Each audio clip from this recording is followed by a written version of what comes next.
నమస్కారం వాజీ న్యూస్కి స్వాగతం. నేను మీ కేఆర్కే రాజు. ముందుగా ముఖ్యాంశాలు చూద్దాం.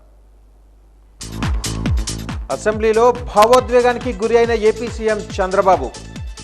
అయ్యన్న పాత్రుడిపై పవన్ కళ్యాణ్ కీలక వ్యాఖ్యలు.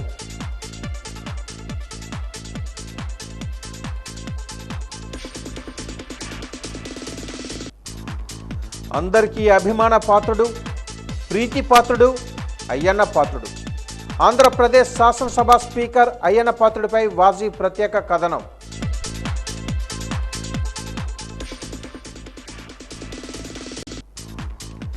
వార్డులలో సమస్యలను ఏకరువు పెట్టిన కార్పొరేటర్లు.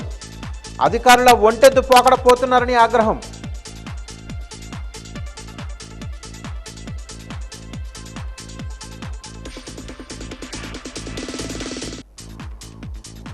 ధరలతో గాయాలు చేస్తున్న కూరగాయలు, ధరలు అందుబాటులోకి తెస్తామన్న జాయింట్ కలెక్టర్ కార్తీక్.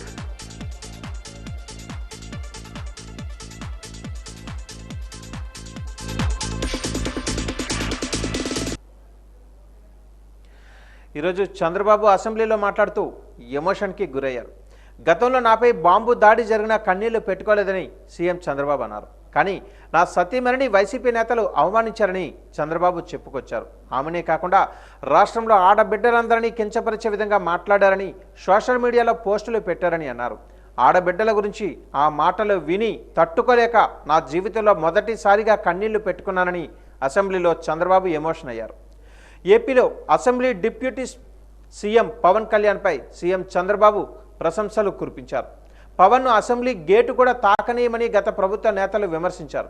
ఇవాళ 21 సీట్లలో పోటీ చేసి అన్ని స్థానాలలో గెలిపించిన వ్యక్తి పవన్. ఎక్కడ తగ్గాలో ఎక్కడ గెలవాలో తెలిసిన వ్యక్తి పవన్ అని చంద్రబాబు అన్నారు. నేను కూడా ఇదే హౌస్లో చాలా బాధపడిన సందర్భం రోజు ఉంది. మెంబర్స్ అందరం ఉన్నాం. నన్ను గురించి నా కుటుంబాన్ని గురించి ఇష్టానుసారంగా మాట్లాడితే కనీసం యాక్షన్ తీసుకోవడానికి నాకు మైక్ ఇవ్వమని అడిగాను. మేము నిరసన తెలియజేసి ఎడతామని మైక్ అడిగితే మైక్ ఇవ్వలేదు. ఇవ్వకుండా మీరు చూస్తే మామూలు సంఘటన కాదు. ఆ రోజు నేను ఒక మాట చెప్పాను, ఇది గౌరవ సభ కాదు, మీరు నాకు మైక్ కూడా ఇవ్వడం లేదు. మైక్ ఇవ్వకపోయినా నేను స్టేట్మెంట్ ఇవ్వాలి కాబట్టి ఇచ్చేడతారు రికార్డు కోసం అని చెప్పి గట్టిగా లేచి ఇదే సీట్లో కూర్చొని ఆ రోజు నేను చెప్పింది అదే వర్డ్స్ మీకు రిపీట్ చేస్తున్నాను. నేను స్టేట్మెంట్ ఇవ్వాలనుకున్నాను, మీరు మైక్ ఇవ్వకుండా చేశారు. అయినా నాకు బాధ లేదు. మళ్ళీ చెప్తున్నా, ముఖ్యమంత్రిగానే ఈ హౌస్కు వస్తాను తప్ప అదర్వైజ్ రాజకీయాలు అవసరం లేదు. ఇది ఒక గౌరవ సభ కాదు. ఇలాంటి గౌరవ సభలో నేనుండనని మరొక్కసారి చెప్తూ మీకు నమస్కారం. ప్రజలకు విజ్ఞప్తి చేస్తున్నా, నా అవమానం మీరు అందరూ అర్థం చేసుకొని నిండు మనసుతో ఆశీర్వదించాలని కోరుతూ ఈ సభ నుంచి వాకౌట్ చేస్తున్నానని చెప్పి వాకౌట్ చేసి బయట ప్రెస్ కాన్ఫరెన్స్ పెట్టాను. ఆడబిడ్డల కోసం ఇలాంటి హననాన్ని చేశారని బాధపడుతూ కంటతడి పెట్టాను. ఆ రోజే అనుకున్నా, ఇలాంటి పార్టీ ఈ రాష్ట్రానికి అరిష్టం, ఇలాంటి వ్యక్తిత్వం ఉండకూడదు. మళ్ళీ ఈ రాష్ట్రాన్ని గౌరవ సభ చేసి హోందాగా నడిపించే వరకు నేను పనిచేస్తానని చెప్పి ఒక శపథం చేశాను. ఆ శపథం ప్రకారమే ప్రజలు గెలిపించారు, వచ్చాను. ఈరోజు 2 సంవత్సరాల తర్వాత ఆ రోజు నేను వెళ్ళింది 2021 నవంబర్ 19వ తారీఖున వెళ్ళాను. నేను ఆ రోజు పవన్ కళ్యాణ్ గారిని అసెంబ్లీ గేటు కూడా తాకనీయం అని పెద్ద డైలాగులు చెప్పారు. 21 సీట్లలో పోటీ చేస్తే 21 సీట్ని గెలిపించిన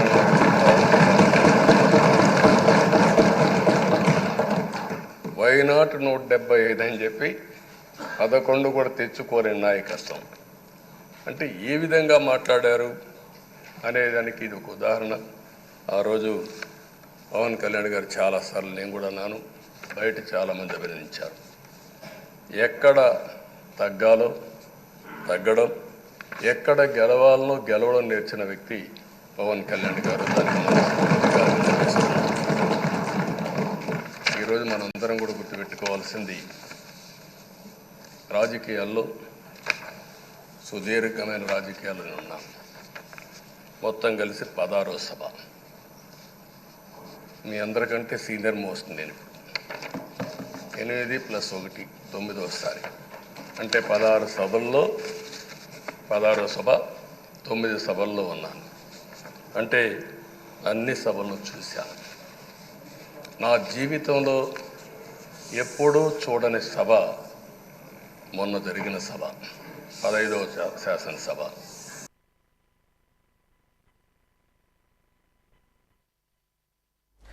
నవ్యాంధ్రప్రదేశ్ 3వ శాసనసభ స్పీకర్గా చింతకాయల అయ్యన్న పాత్రుడు ఏకగ్రీవంగా ఎన్నికయ్యారు.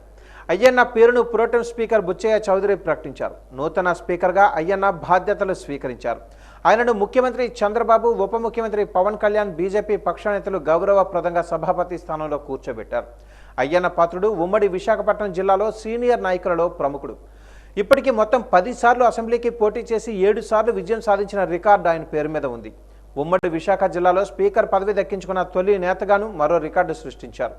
1983 నుంచి ఇప్పటి వరకు 10 సార్లు జరిగిన ఎన్నికలలో ఆయన 7 సార్లు నర్సీపట్నం నియోజకవర్గం నుంచి 1983, 85, 94, 99, 2004, 2014, 2024 సంవత్సరాలలో ఎమ్మెల్యేగా గెలుపొందారు. 3 సార్లు అంటే 1989, 2009, 2019లో మాత్రమే ఓడిపోయారు. సాంకేతిక విద్య, క్రీడ, రహదారులు, భవనాలు, అటవీ, పంచాయతీరాజ్ వంటి కీలక శాఖల బాధ్యతలు నిర్వర్తించారు. తొలి నుంచి నర్సీపట్నం నియోజకవర్గం నుంచే పోటీ చేయడం విశేషం. స్పీకర్గా ఏకగ్రీవంగా ఎన్నికైన అయ్యన్న పాత్రుడిని తెలుగుదేశం పార్టీ అధినేత, ఏపీ సీఎం చంద్రబాబు తదితరులు అభినందించారు.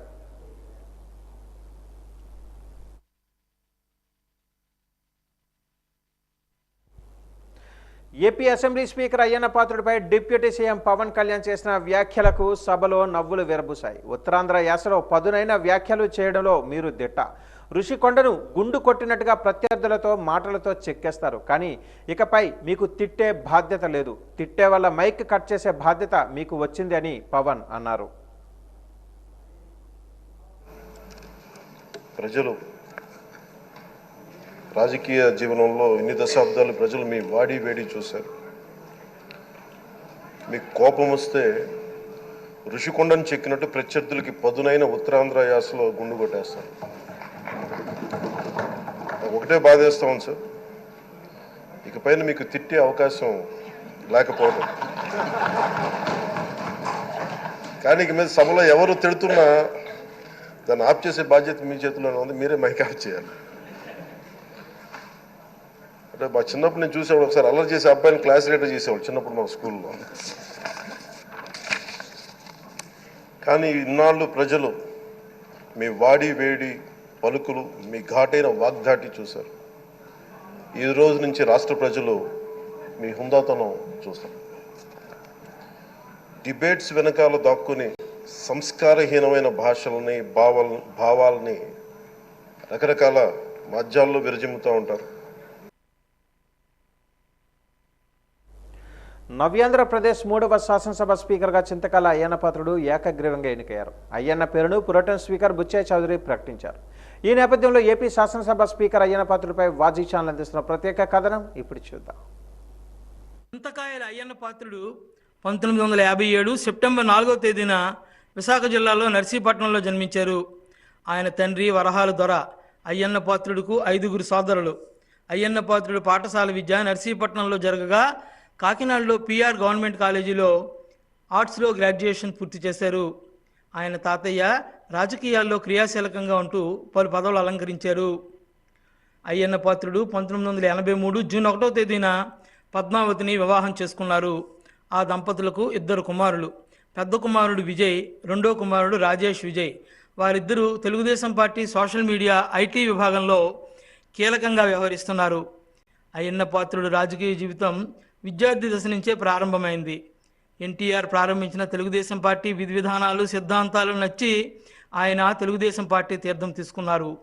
1983లో జరిగిన ఎన్నికల్లో తొలిసారి నర్సీపట్నం నుంచి తెలుగుదేశం పార్టీ తరపున ఎమ్మెల్యేగా పోటీ చేసి కాంగ్రెస్ పార్టీ అభ్యర్థి రామచంద్రరాజుపై గెలుపొంది యువ నాయకుడిగా అసెంబ్లీలో తొలిసారి అడుగుపెట్టారు. 1984లో ఆయనకు సాంకేతిక విద్యాశాఖ మంత్రిగా ఎన్టీఆర్ అవకాశం ఇచ్చారు. 1985 ఎన్నికల్లో మరోసారి నర్సీపట్నం నుంచి పోటీ చేసి కాంగ్రెస్ పార్టీ అభ్యర్థి శ్రీరామ్మూర్తిపై గెలిచారు. 1989 ఎన్నికల్లో నర్సీపట్నం నుంచి మూడోసారి పోటీ చేసిన అయ్యన్న పాత్రుడు కాంగ్రెస్ పార్టీ అభ్యర్థి రాజా సాగి కృష్ణమూర్తిరాజు చేతిలో ఓడిపోయారు. 1994లో జరిగిన అసెంబ్లీ ఎన్నికల్లో నాలుగోసారి ఎమ్మెల్యేగా పోటీ చేసి అదే కాంగ్రెస్ పార్టీ అభ్యర్థి రాజా సాగి కృష్ణమూర్తిరాజుపై విజయం సాధించి పగ తీర్చుకున్నారు. 1994 నుంచి 96 మధ్య కాలంలో రహదారులు భవనాల శాఖ మంత్రిగా సేవలు అందించారు. 1996లో జరిగిన లోక్సభ ఎన్నికల్లో తెలుగుదేశం పార్టీ తరఫున అనకాపల్లి నియోజకవర్గం నుంచి పోటీ చేసి కాంగ్రెస్ పార్టీ అభ్యర్థి కొనతాల రామకృష్ణపై విజయం సాధించి తొలిసారి పార్లమెంటులో అడుగుపెట్టారు. 1999లో జరిగిన అసెంబ్లీ ఎన్నికల్లో నర్సీపట్నం నుంచి ఎమ్మెల్యేగా పోటీ చేసి కాంగ్రెస్ పార్టీ అభ్యర్థి రాజా సాగి రామచంద్రరాజుపై విజయం సాధించారు. ఆ సమయంలో అయ్యన్న పాత్రుడికి అటవీ శాఖ మంత్రి పదవి దక్కింది. 2004 ఎన్నికల్లో ఇండిపెండెంట్గా పోటీ చేసిన దాట్ల వెంకట సూర్యనారాయణ రాజుపై పోటీ చేసి అయ్యన్న పాత్రుడు విజయం సాధించి మరోసారి ఎమ్మెల్యేగా అసెంబ్లీలోకి అడుగుపెట్టారు. 2009 ఎన్నికల్లో మరోసారి అసెంబ్లీకి పోటీ చేసిన అయ్యన్న పాత్రుడు కాంగ్రెస్ పార్టీ అభ్యర్థి బోలెం ముత్యాలపాపు చేతిలో ఓడిపోయారు. 2014 ఎన్నికల్లో వైఎస్ఆర్ పార్టీ అభ్యర్థి పెట్ల ఉమాశంకర్ గణేష్పై విజయం సాధించారు. 2019లో జరిగిన ఎన్నికల్లో వైఎస్ఆర్ పార్టీ అభ్యర్థి పెట్ల ఉమాశంకర్ గణేష్ చేతిలో ఓటమి పాలయ్యారు. తాజాగా 2024 సార్వత్రిక ఎన్నికల్లో నర్సీపట్నం నుంచి తెలుగుదేశం పార్టీ అభ్యర్థిగా పోటీ చేసి పెట్ల ఉమాశంకర్ గణేష్పై విజయం సాధించారు. శాసనసభలో అయ్యన్న పాత్రుడికి స్పీకర్ పదవి దక్కింది. నగరాభివృద్ధిలో ప్రతి ఒక్కరూ భాగస్వాములు కావాలని మేయర్ విజయలక్ష్మి పేర్కొన్నారు. ఈరోజు నగరపాలక సంస్థ సమావేశ మందిరంలో మేయర్ విజయలక్ష్మి అధ్యక్షతన సాధారణ అత్యవసర సమావేశాలు జరిగాయి. సాధారణ సమావేశంలో పొందుపరిచిన 14 అంశాలకు, అత్యవసర సమావేశంలో పొందుపరిచిన 6 అంశాలకు సభ్యులు ఆమోదం తెలిపారు. సమావేశం అనంతరం మేయర్ విజయలక్ష్మి మాట్లాడుతూ అందరి సమిష్టి కృషితో నగరాన్ని ఆదర్శవంతంగా తీర్చిదిద్దుతామని అన్నారు. అధికారులు సమదృష్టితో ప్రతి ఒక్కరికి ప్రాధాన్యత ఇవ్వాలని చెప్పారు. ప్రజలకు మెరుగైన సౌకర్యాలు కల్పించేందుకు కృషి చేస్తున్నామని అన్నారు. త్రాగునీటి సమస్య లేకుండా గత 5 ఏళ్లు నిరంతరాయంగా రోజు విడిచి రోజు మంచినీటి పంపిణీ జరుగుతుందన్నారు. ఇప్పటికే 11 వాటర్ ట్యాంకులు నిర్మించి త్రాగునీటి సమస్య లేకుండా చేశామని అన్నారు. వ్యాధులు ప్రబలకుండా ముందస్తు జాగ్రత్తలు తీసుకోవాలని, వీధి కుక్కలకు వ్యాక్సినేషన్ సమయంలో సరైన సమాచారం అందించాలని, నీటి పంపిణీలో కొన్ని ప్రాంతాలలో రంగుమారిన నీరు వస్తుందని వివిధ డివిజన్ల కార్పొరేటర్లు సమావేశం దృష్టికి తీసుకుని వచ్చారు. ఈ సమావేశంలో కమిషనర్ ఎంఎం నాయుడు, సహాయ commissioner CH Tirumala Rao, deputy mayor Muchchula Ayya Yadav, floor leader SPV Rajesh, వివిధ డివిజన్ల కార్పొరేటర్లు, కోఆప్షన్ సభ్యులు, వివిధ విభాగాల అధికారులు పాల్గొన్నారు.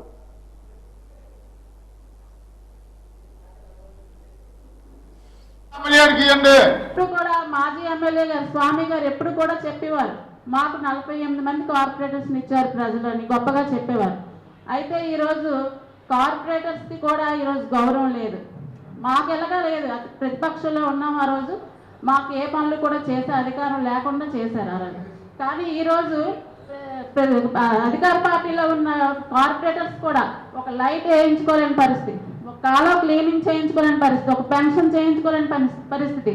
వాళ్ళకి ఎప్పుడు కూడా అనుమతి ఉండాలి. కానీ వాళ్ళకి ఏ రోజు కూడా ఒక స్వేచ్ఛ లేకుండా ఒక పని కూడా ఈరోజు చేయించుకోలేని పరిస్థితిలో కార్పొరేటర్స్ అందరూ ఉన్నారు. కాబట్టి మీ అందరూ సహకరించి రేపు మన అందుకే ఈరోజు విజయనగరం ప్రజలందరూ కూడా అత్యధిక మెజార్టీతో అతి విజయలక్ష్మి గారిని గెలిపించారు.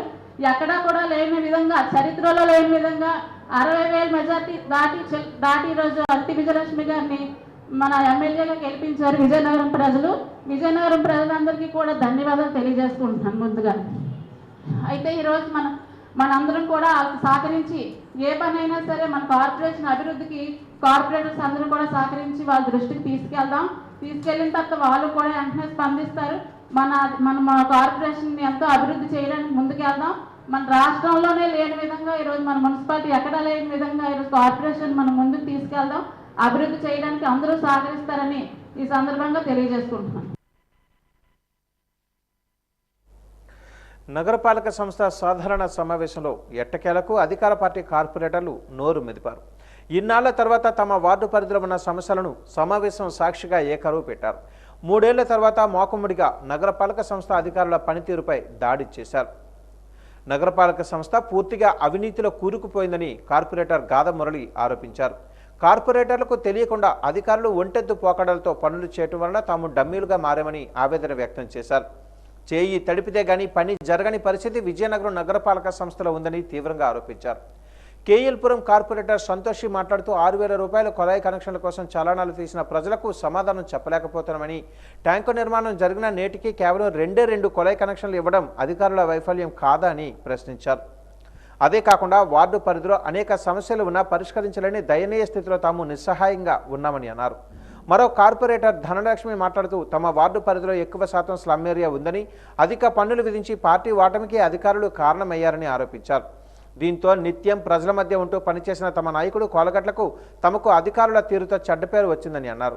అదేవిధంగా నగరపాలక సంస్థ పరిధిలో అంతర్గత బదిలీలు ఎవరి కనుసన్నలలో జరిగాయని తెలుగుదేశం పార్టీ కార్పొరేటర్ కర్రోతు రాధమణి అధికారులను ప్రశ్నించారు. గత ప్రభుత్వ హయాంలో కార్పొరేటర్కు కనీస గౌరవం లేకుండా చేశారని, ఒక్క కార్పొరేటర్ ఉండేవారని ఎద్దేవా చేశారు. ఇప్పటికైనా కార్పొరేటర్లందరూ సహకరిస్తే నగరపాలక సంస్థను అభివృద్ధి చేసుకుందామని ఆమె పిలుపునిచ్చారు. అదేవిధంగా పట్టణంలో నగరపాలక సంస్థ సరఫరా చేస్తున్న త్రాగునీటిని కొంతమంది అండదండాలతో చాలామంది మోటార్ల ద్వారా తోడుతున్నారని, అటువంటి వారిపై చర్యలు చేపట్టాలని మేయర్ను కోరారు.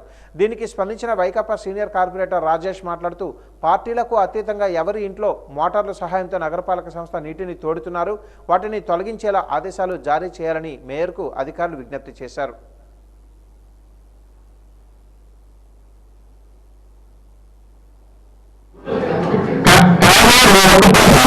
సమస్య అనేది చాలా తీవ్రంగా ఉందని కేవలంలో గతంలో జనవరిలో సత్యబాబు గారు గౌరవ అప్పుడు మాజీ డిప్యూటీ స్పీకర్ గారి చేతుల మీదుగా ట్యాంక్ ఓపెన్ చేసి నేరుగా చేతుల మీదుగా 200 అప్లికేషన్లు ఇచ్చినప్పటికీ ఇప్పటికి మా వార్డులో వేసిన కొలాయిలు ఎన్ని అంటే 2, కేవలం 2 కనెక్షన్లు మాత్రమే వేశారు. మరి మిగతా కనెక్షన్లు ఎందుకు వేయలేదు అంటే సర్వర్ ఆన్లైన్ అవ్వట్లేదు. మరి ఏంటి ప్రాబ్లం అనేది మాకు అర్థం కావట్లేదు. ప్రజలందరూ కూడా ఎలక్షన్కు ముందే 6,000 రూపాయలు డీడీ తీయమంటే కమిషనర్ గారి పేరు మీద అప్పటికే చాలా మంది డీడీ తీసుకున్నారు. కానీ ఈ రోజు కూడా 3వ కొలాయి అనేది స్టార్ట్ చేయలేదు. కనీసం ఎవరికి కూడా నీరు అందించలేకపోతున్నాం. ట్యాంక్ కట్టి ఓపెన్ చేసి 6 నెలలు అయినప్పటికీ కూడా వాటర్ సప్లై చేయకపోవడం గల కారణం ఏంటంటే వాటర్ సిబ్బంది మాకు తెలియజేస్తుందని కోరుకుంటున్నాం. అలాగే ముఖ్యంగా చూసుకుంటే మేము మా వాటికి సంబంధించి రౌండ్ పోల్స్ 6 నెలల నుంచి కూడా లైట్ రావడం జరుగుతుంది. ఈ రోజు వచ్చి రౌండ్ పోల్కి సంబంధించి మా వాటికి ఒక్క లైట్ కూడా శాంక్షన్ చేయలేదు. అంటే ఏంటి, లైట్స్ లేవా లేకపోతే ఏమై విషయాన్ని కూడా మాకు మున్సిపల్ సిబ్బంది తెలియజేయవలసిందిగా కోరుకుంటున్నాం. ఇలాగే సోదరు చెప్పినట్టు చాలా మంది కార్పొరేట్ చెప్పినట్టుగా వాటిలో ఏ విషయం జరిగినా సరే ప్రతి విషయాన్ని కూడా కార్పొరేట్ దృష్టిలో పెట్టి చేస్తే సభకి మాకు కూడా గౌరవం ఉంటుందని మర్యాద తెలియజేసుకుంటున్నాం. అదే కార్పొరేట్ చెప్పకుండా మీ అధికారులు అందరూ వాటర్ ట్యాంకులు కానీ ఏదైనా చేస్తున్నారా చెప్పండి. వాటిలో మాత్రం ప్రతి ఒక్కరు కూడా అధికారులు వచ్చేటప్పుడు కార్పొరేట్కి మొత్తం మా కార్పొరేట్లు ఎవరు ఉన్నారో అందరికీ కూడా తెలియజేయవలసిందిగా కోరుతున్నాం. అలాగే పన్ను అన్నారు, పన్ను అలాగే వేశారు. ఎందుకంటే మాది స్లమ్ ఏరియా, అందులో కూడా ఎంత పన్నులు వేశారంటే చాలా విధంగా వేశారు. దానివల్ల కూడా మేము మైనస్ అయ్యాము. ఈరోజు దయించి అధికారులు ఆర్ఐలకు చెప్పి ఏదైతే పనులు ఉన్నాయో అవి కూడా సక్రమంగా చేసి వాళ్ళు పేదోళ్ళు వాళ్ళకి పన్ను తగ్గించవలసిందిగా మేము కోరుతున్నాం. మేము ఎంత అవినీతి లేకుండా పోరాటం చేద్దాం అనుకున్నాం, కానీ పూర్తిగా అనుకున్న దానిగా మన కార్పొరేషన్ 100% అవినీతికి పూర్తిగా మారుపేరుగా మారిపోయింది. ఎందుకంటే టౌన్ ప్లానింగ్ విషయాల్లో కానీ ఆర్ఐల విషయంలో కానీ ఎక్కడ ట్యాక్స్ డబ్బులు లేకుండా ట్యాక్స్ చేసుకునే పరిస్థితి ఎక్కడ ఏ రోజు ఏ కార్పొరేషన్ అడగండి. మీ వార్డులో కార్పొరేట్ కట్టేటప్పుడు ఎవరైనా ట్యాక్స్ వేసేటప్పుడు కార్పొరేటర్ని అడిగారా? పోనీ కార్పొరేటర్ని అడగవసరం లేదు, ఆన్లైన్ సిస్టమ్ కార్పొరేట్ డమ్మి. కార్పొరేటర్ని పక్కన పెడితే ఎవరికైనా ఉచితంగా మనం సర్వీస్ చేసావా? ఒక బెనిఫిషరీకైనా డబ్బులు తీసుకోకుండా ట్యాక్స్ వేయగలిగావా? ఒక్క ప్లాన్ ప్రకారంగా పక్కగా కట్టడానికి మనం అనుమతించావా? ఉన్న డీవియేషన్స్ అన్ని మీ దృష్టిలో రాలేదా? వస్తే మీరు ఎవరు ప్రలోభాలకు లొంగిపోయారో అవన్నీ నాకు ఆన్సర్ చేయాల్సిందే కోరుతున్నాం. జిల్లాలో నిన్నటి రోజున సగటున 15.03 మిల్లీమీటర్ల వర్షపాతం నమోదైందని సిపిఓ బాలాజీ పేర్కొన్నారు. కలెక్టరేట్లోని ఆయన ఛాంబర్లో ఈరోజు ఆయన వాచ్ న్యూస్తో మాట్లాడారు. ఎల్కోటలో 57.2 మిల్లీమీటర్లు, నెల్లిమర్ల, గంట్యాడ, గొర్ల పలు ప్రాంతాలలో తేలికపాటి వర్షాలు కురిశాయని అన్నారు. మరో 4 రోజుల పాటు జిల్లాలో విస్తారంగా వర్షాలు కురిసే అవకాశం ఉందని అన్నారు. పశువుల కాపరులు బయటకు వెళ్లకూడదని అన్నారు. ఉరుములు, మెరుపులు, పిడుగులు పడే అవకాశం ఉందని, వర్షం వచ్చే సమయంలో బయటకు వెళ్లకుండా ఇళ్లలోనే ఉండాలని అన్నారు. పొలాలలో పంటలు వేసిన రైతులు కోసి ఉన్న పంటను వాళ్ళ ఇళ్లలోకి తీసుకొని రావాలని అన్నారు. వాతావరణానికి సంబంధించి ముఖ్యంగా రెయిన్ఫాల్, ఈరోజు రెయిన్ఫాల్ యావరేజ్గా 15.3 మిల్లీమీటర్ల వర్షపాతం పడిందండి.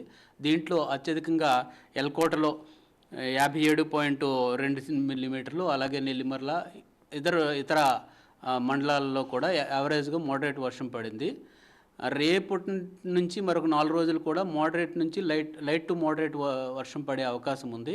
కొన్ని ఏరియాల్లో హెవీ రెయిన్స్ పడతాయి, అలాగే పిడుగులు పడే అవకాశం కూడా ఉంది. కాబట్టి ఎవరైతే పశువులు కాపర్లు కానీ వీళ్ళంతా కూడా కొంచెం జాగ్రత్తగా ఉండండి.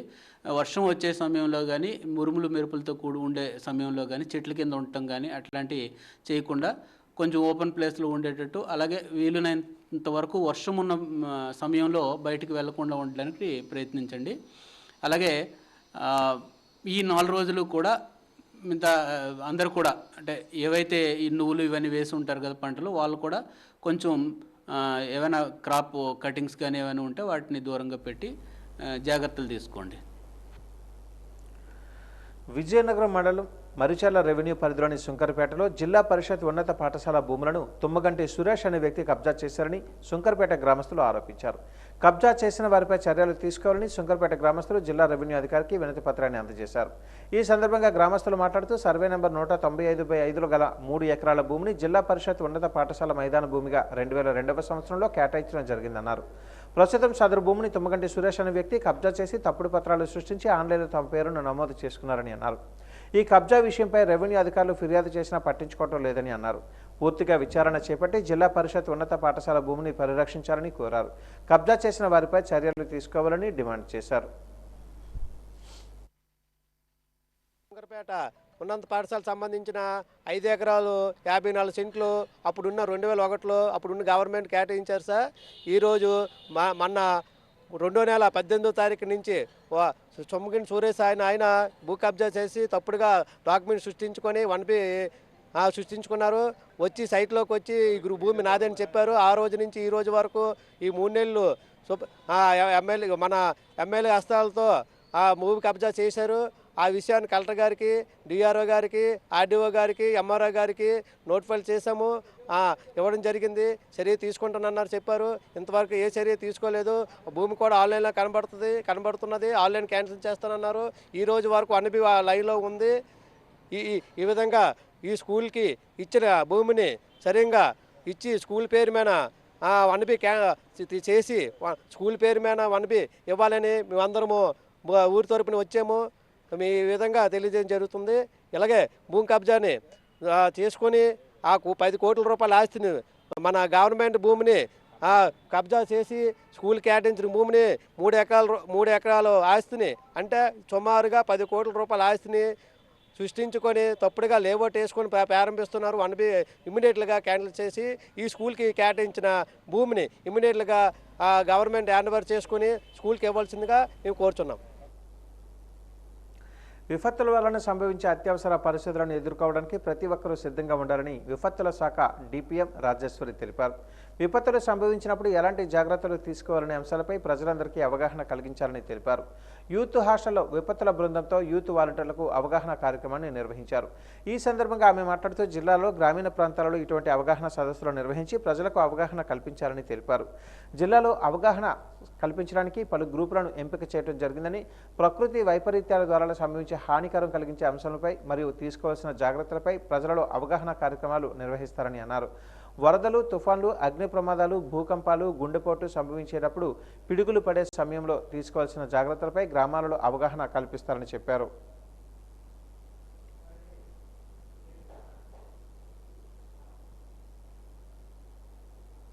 టమోటా, ఉల్లిపాయలు, బంగాళాదుంపల రేట్లు అధికంగా పెరిగిన నేపథ్యంలో తక్కువ ధరలకే అందుబాటులో ఉండే విధంగా చర్యలు తీసుకుంటున్నామని జాయింట్ కలెక్టర్ కార్తిక్ పేర్కొన్నారు.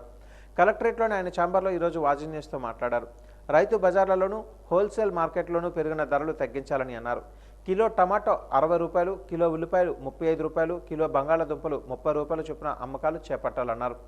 జిల్లాలోని మార్కెట్లోకి కావలసిన సప్లైను తెప్పించాలని హోల్సేల్ వర్తకులకు ఆదేశాలు జారీ చేశారు. మార్కెటింగ్ శాఖ అధికారులు, రైతు బజార్లలో ఎస్టేట్ అధికారులు ఎప్పటికప్పుడు ధరలను పర్యవేక్షణ చేయాలని అన్నారు. మరికొన్ని రోజులలో వీటి ధరలు తగ్గే అవకాశం ఉందని అన్నారు.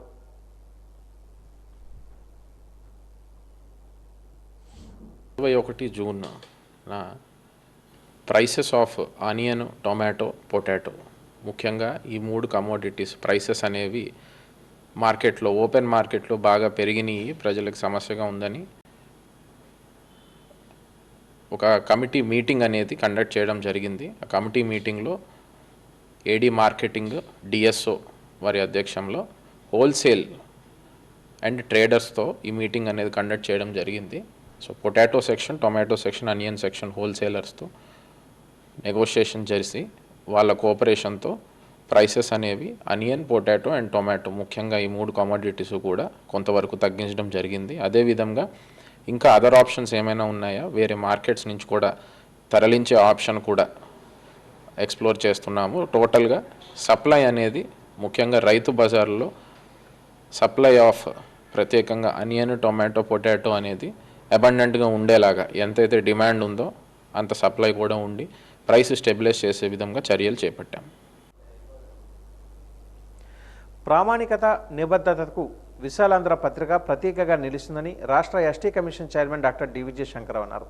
విశాలాంధ్ర పత్రిక 72వ వార్షికోత్సవ వేడుకలను విజయనగరంలోని విశాలాంధ్ర కార్యాలయంలో ఘనంగా నిర్వహించారు.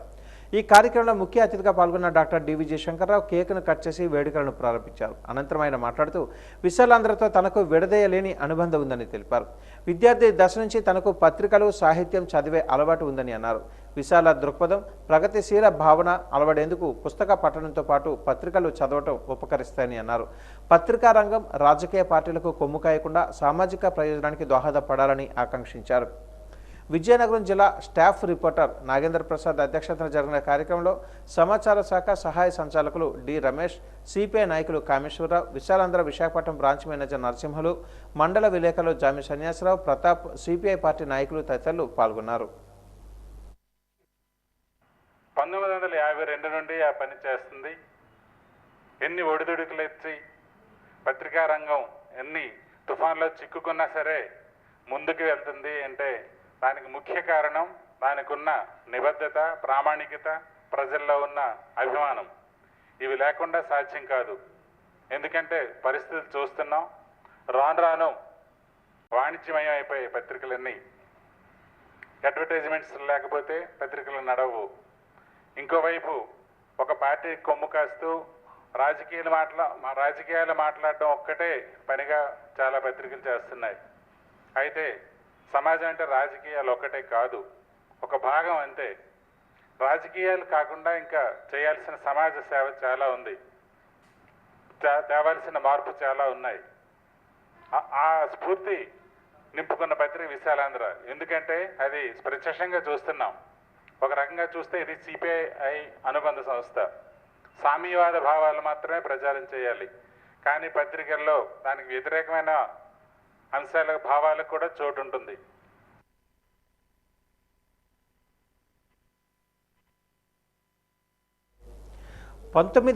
సంవత్సరంలో నిర్వహించిన ప్యారిస్ ఒలింపిక్స్ నుంచి ఇండియా ఒలింపిక్స్ క్రీడలలో పాలు పంచుకుంటుంది. మానవాళికి స్ఫూర్తిని కలిగించే ప్రయత్నంలో భాగంగా 1987 జూన్ 23వ తేదీ నుంచి 150 దేశాల ఒలింపిక్ కమిటీల నేతృత్వంలో ప్రతి సంవత్సరం ఒలింపిక్ రన్ నిర్వహించడం ఆనవాయితీగా వస్తుంది. రేపు ఒలింపిక్ దినోత్సవం సందర్భంగా వాజీ ఛానల్ అందిస్తున్న ప్రత్యేక కథనం ఇప్పుడు చూద్దాం.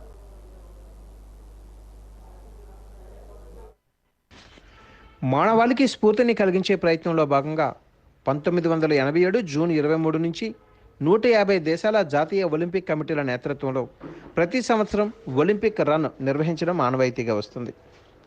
1900వ సంవత్సరంలో నిర్వహించిన పారిస్ ఒలింపిక్స్ నుంచి ఇండియా ఒలింపిక్స్ క్రీడల్లో పాలు పంచుకుంటుంది. ఇప్పటి వరకు భారత క్రీడాకారులు 10 బంగారు, 9 వెండి, 16 రజత పథకాలు మాత్రమే గెలవడం జరిగింది. 1920 నుంచి సమ్మర్ ఒలింపిక్స్, 1964 నుంచి వింటర్ ఒలింపిక్స్ క్రీడల్లో భారత జట్లు పాల్గొంటున్నాయి. సర్ దొరాన్జీ టాటా చొరవతో 1934లో ఇండియన్ ఒలింపిక్ కమిటీ ఏర్పడింది. దీని నేతృత్వంలోనే మన క్రీడాకారులు ఒలింపిక్స్లో పాల్గొంటున్నారు. 140 కోట్ల జనాభా కలిగిన దేశంలో గత దశాబ్ద కాలంగా 35 ఒలింపిక్స్ పతకాలు మాత్రమే గెలవడం అత్యంత విచారకరం. అదే 33 కోట్ల జనాభా మాత్రమే కలిగిన అమెరికా నేటి వరకు 2629 ఒలింపిక్ పతకాలు గెలుపొందడం గమనించాలి. భారతదేశం తరపున మొట్టమొదటి ఒలింపిక్ పతకాన్ని 1900 సంవత్సరంలో ప్యారిస్లో జరిగిన ఒలింపిక్స్లో అథ్లెటిక్స్ నార్మన్ ప్రిచార్డ్ రజత పతకం సాధించారు. స్వతంత్రం వచ్చిన తర్వాత మొట్టమొదటిసారిగా 1952లో హెల్సింకిలో జరిగిన ఒలింపిక్స్లో రెజ్జింగ్లో కేడి జాదవ్ కాంస్య పతకాన్ని సాధించారు. ఒలింపిక్స్లో భారతదేశం తరపున మొట్టమొదటి గోల్డ్ మెడల్ను 1928 ఆమ్స్టర్డామ్లో జరిగిన ఒలింపిక్స్లో భారత పురుషుల హాకీ జట్టు సాధించింది. స్వాతంత్రం వచ్చిన తర్వాత మొట్టమొదటి గోల్డ్ మెడల్ను 2008లో బీజింగ్లో జరిగిన ఒలింపిక్స్లో షూటింగ్ విభాగంలో అభినవ్ బింద్రా సాధించారు. ఒలింపిక్స్ మెడల్ సాధించిన మొట్టమొదటి మహిళ కరణం మల్లేశ్వరి. ఆమె 2000లో సిడ్నీలో జరిగిన ఒలింపిక్స్లో కాంస్య పతకాన్ని సాధించారు. పివి సింధు 2016లో రజతం, 2020లో కాంస్యం సాధించి 2 మెడల్స్ సాధించిన భారత మహిళగా చరిత్ర సృష్టించారు. 2048లో భారతదేశం ఒలింపిక్ పారా ఒలింపిక్ క్రీడలు నిర్వహించేందుకు సంసిద్ధమను వ్యక్తం చేస్తూ తన గట్టి ప్రయత్నాలను ప్రారంభించింది. మన దేశంలో 34 రాష్ట్ర ఒలింపిక్ సంఘాలు, రైల్వే సర్వీసెస్ స్పోర్ట్స్ కంట్రోల్ బోర్డులు ఉన్నాయి. ప్రస్తుతం 38 జాతీయ క్రీడా ఫెడరేషన్లు సభ్యులుగా ఇండియన్ ఒలింపిక్ అసోసియేషన్ పనిచేస్తోంది. రాష్ట్ర ఒలింపిక్ అసోసియేషన్ పరిధిలోని జిల్లా ఒలింపిక్ అసోసియేషన్లు చురుకైన క్రీడా బాధ్యతలను నిర్వహిస్తున్నాయి. ప్రపంచంలోనే అతిపెద్ద యువశక్తి కలిగిన యువ భారతాలలో యువత క్రీడల పట్ల ఆసక్తి కనబరిచి అంతర్జాతీయ స్థాయిలో రాణించాలని కోరుకుందాం. ఈ లక్ష్యంతో ఇండియన్ ఒలింపిక్స్ అసోసియేషన్ నిష్పక్షపాతంగా వ్యవహరిస్తూ భారతదేశ కీర్తిని క్రీడా వేదికల మీద ఇనుమడింపజేయాలని కోరుకుందాం. విజయనగరం మెయిన్ రోడ్లో శ్రీ జగన్నాథస్వామి ఆలయంలో వేద మంత్రాల నడుమ జ్యేష్ఠాభిషేకం గావించారు. ఉత్సవాలలో భాగంగా స్వామివారి జ్యేష్ఠాభిషేకం చేసేందుకు ఆలయం వెలుపలకు విగ్రహాలను తీసుకుని వచ్చారు. ఈ రోజు నుంచి మారు రథయాత్ర వరకు ఆలయంలోని స్వామివారి విగ్రహమూర్తుల దర్శనం భక్తులకు లభించదని ఆలయ అర్చకులు తెలిపారు. శ్రీ జగన్నాథ సేవా సమితి సభ్యుల ఆధ్వర్యంలో ఫణిహార మణికంఠ స్వామి నిర్వహణలో దేవాదాయ శాఖ పర్యవేక్షణలో జరిగిన ఈ ఉత్సవంలో భక్తులు పాల్గొని తమ మొక్కులను చెల్లించుకున్నారు.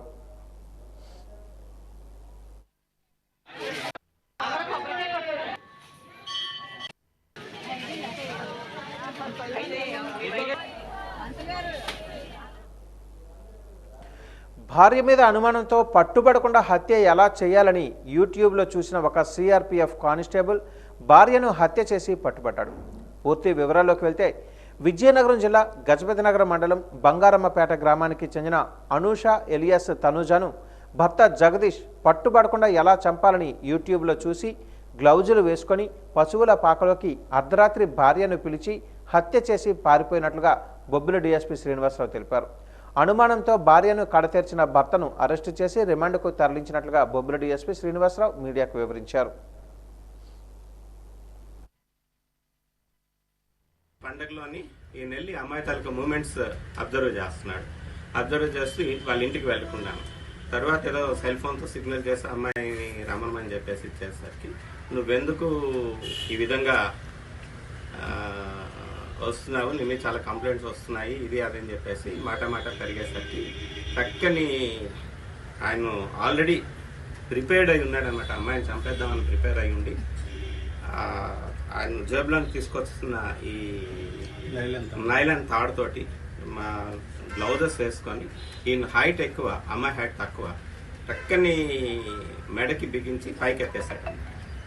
పైకి ఎత్తేసరికి వెంటనే అమ్మాయి అన్ఎక్స్పెక్టెడ్గా ఉంటూ స్పాట్లో చనిపోయిన అమ్మాయిని అక్కడనే మళ్ళీ కూడా ఒకసారి తాడుతో పడిపోయిన తర్వాత కూడా లాగి అక్కడి నుంచే ఆ అమ్మాయి తాలూకా ఫోన్ తీసుకొని ఆ అమ్మాయి ఫోన్లోనే ఈయనే మెసేజెస్ అంటే ఈయన ఫోన్లో మెసేజెస్ టైప్ చేసి పెట్టుకొని ఆ మెసేజెస్ని అమ్మాయి సెల్లోకి పంపించి అవన్నీ కూడాను వాళ్ళ బ్రదర్కి, అమ్మాయి తాలూకా బ్రదర్కి, అమ్మాయి తాలూకా స్నేహితురాలకి, అమ్మాయి తాలూకా తండ్రికి, హస్బెండ్కి పెట్టిన మెసేజ్లో తను చాలా మంచోడు, జాగ్రత్తగా చూసుకోండి, మీ అల్లుడిలాగే ట్రీట్ చేయండి అని చెప్పేసి మెసేజ్లు పెట్టాడు. పెట్టిన తర్వాత అవన్నీ కూడా ఈయన సెల్లో పెట్టిన మెసేజ్లన్నీ డిలీట్ చేసి ఆ టైం సెట్ చేసి ఆ టైంకి అన్నీ ఒకేసారి మెసేజ్లన్నీ కూడా డెలివరీ చేయడం జరిగింది. దాంతో ఈ అనుమానం రావడం జరిగింది. మేము ఈ కేసుని మా ఇన్స్పెక్టర్ గారు, ఎస్ఐ గారు, ఎస్పీ గారు తాలూకా సూచనల మేరకు, ఇన్స్ట్రక్షన్స్ మేరకు టైం టు టైం మేడం గారు ఇచ్చిన డైరెక్షన్స్తో మేము కేసుని డిటెక్ట్ చేయడం జరిగింది. వాజన్ న్యూస్ ముగించే ముందు ముఖ్యాంశాలు మరొక్కసారి. అసెంబ్లీలో భావోద్వేగానికి గురైన ఏపీ సీఎం చంద్రబాబు, అయ్యన్న పాత్రుడిపై పవన్ కళ్యాణ్ కీలక వ్యాఖ్యలు.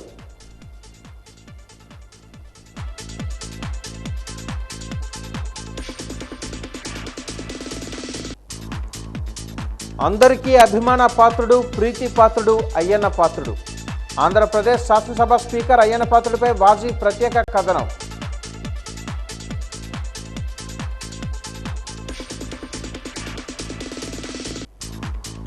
వార్డులలో సమస్యలను ఏకరువు పెట్టిన కార్పొరేటర్లు, అధికారులు ఒంటెద్దు పోకడపోతున్నారని ఆగ్రహం.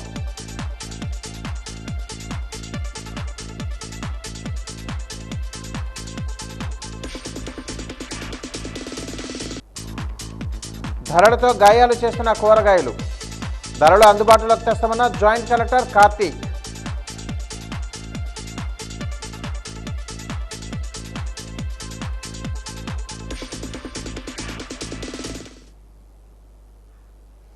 వాజీ న్యూస్ ఇంతటితో సమాప్తం. నమస్కారం.